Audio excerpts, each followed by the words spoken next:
কোন শাড়িটা পরবো বেটু?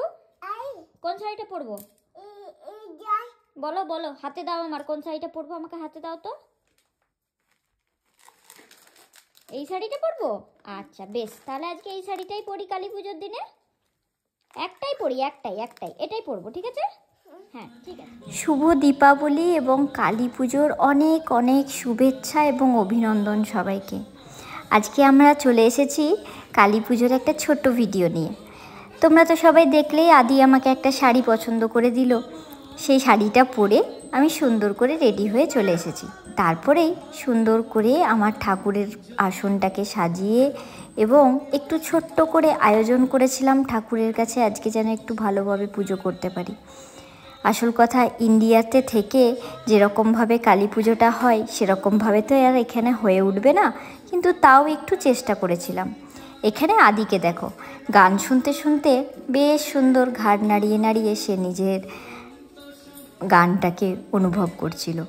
ও আর কি বুঝছে, কিন্তু তাও ও যে আমাদের সাথে সাথে এই যে আমরা কালী পুজো করছি, দীপাবলির জন্য আমরা আয়োজন করছি, এগুলোতে ও দেখি আমাদের সাথে সাথে খুব সুন্দর জিনিসটাকে উপভোগ করে।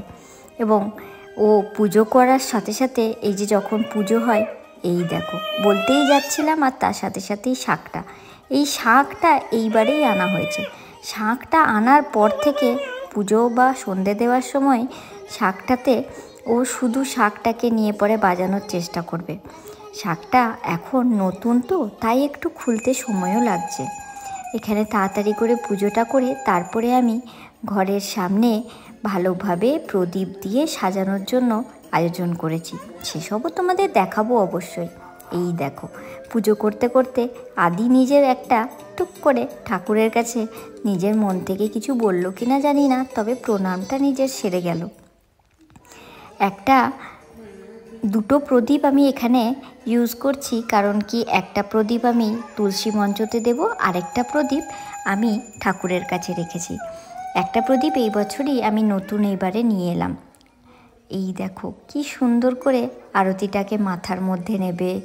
এখনও আমার সাথে দেখে দেখে এখন দেখি সবটাই আস্তে আস্তে শিখে গেছে। দেখতে দেখতে তো আশা করি শিখেই যায়। ছোট বাচ্চারা ক্যাচ করার খুব তাড়াতাড়ি ক্যাচ করতে পারে, সেই ক্ষমতাটা ওদের কাছে খুব রয়েছে। এই দেখো একদম শুয়ে প্রণাম করা, একটা আলাদাই লাগে ওকে এই জিনিসগুলো করতে দেখে। ভালো লাগে যে ও যেন ভালোভাবে মানুষের মতন মানুষ হয়। আমার পুজো দেওয়া অলমোস্ট কমপ্লিট। এবারে চলো তোমাদেরকে আমি একটা ছোট্ট করে রঙ্গোলি করেছিলাম, সেটাও ফুল দিয়ে।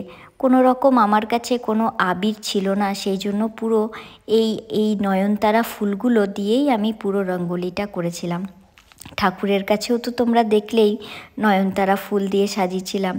আসল কথা, আমাদের বাগানটাতে আমি নয়নতারা গাছটা লাগিয়েছিলাম, সেই নয়নতারা গাছ দিয়েই সুন্দর এত ফুল হয় গাছটাতে যে তুমি তুলেও শেষ করতে পারবে না।